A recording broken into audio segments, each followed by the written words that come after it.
आज आमची ध्रुवी खूप दिवसानंतर निघाली होती स्कूलमध्ये जाण्यासाठी। मध्ये खूप दिवस झाले होते तिची तब्येत बरोबर नव्हती म्हणून गॅप पडला होता। तिला स्कूलमधून सोडून आम्ही आलो होतो महादेवाच्या मंदिरात दर्शन घेण्यासाठी। आणि आज आहे श्रावण महिन्यातला चौथा सोमवाराचा। वातावरण पण खूप सुंदर आहे सकाळपासून आणि आजचा दिवसही खूप मस्त आहे। मंदिरात आल्यानंतर गर्दी होती आतमध्ये आणि बाहेर रांगा लागल्या होत्या दर्शनासाठी। आम्ही सुद्धा इथे रांगेमध्ये राहिलो। आमचा नंबर आल्यानंतर खूप सुंदर असं दर्शन झालं। खूप मस्त वाटलं। आजचा दिवस खूप चांगला आहे आणि उपवास सुद्धा आहे। मग निघालो दुकानावर जाण्यासाठी। रस्त्यात भाऊ काकांकडे थांबलो, म्हटलं काहीतरी फराळाचं खाऊन जाऊ असं। नंतर हॉटेलच्या हिशोबाने आपल्याला टाइम भेटत नाही म्हणून इथे मस्तपैकी 2 प्लेट साबुदाणा खिचडी मागवली। आम्ही दोघांनी मस्तपैकी खाल्ली। नंतर पकडला दुकानाचा रस्ता। आज मी काही कामानिमित्त आली होती केव्ही हायस्कूल या शाळेत। आता शाळा बघितल्यावर कोणाकोणाला शाळेची आठवण आली तुमच्या आणि या शाळेचे कोण जुने विद्यार्थी होऊन गेले त्यांनी नक्की कमेंट करा।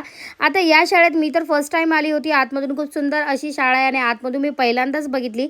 हा शाळेच्या पाठीमागचा व्ह्यू आहे खूप सुंदर असा। आणि आज पाऊस पण खूप दिवसभर चालूच होता आणि खूप मस्त इकडे धुकं झालं होतं। आणि या शाळेतल्या छोट्यांपासून तर मोठ्यांपर्यंत सगळे माझे व्लॉग्स बघतात, कारण मी इथे आल्यानंतर सगळे हॅलो हाय करत होते।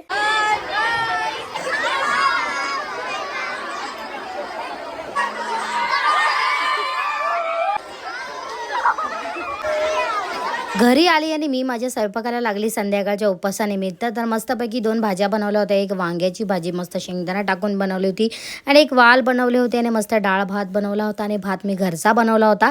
आणि इकडे ध्रुवीच्या आजींनी तिचा अभ्यास घ्यायला लावला होता आणि आजींचा आणि नातीचा खूप चांगला असा बॉन्ड आहे।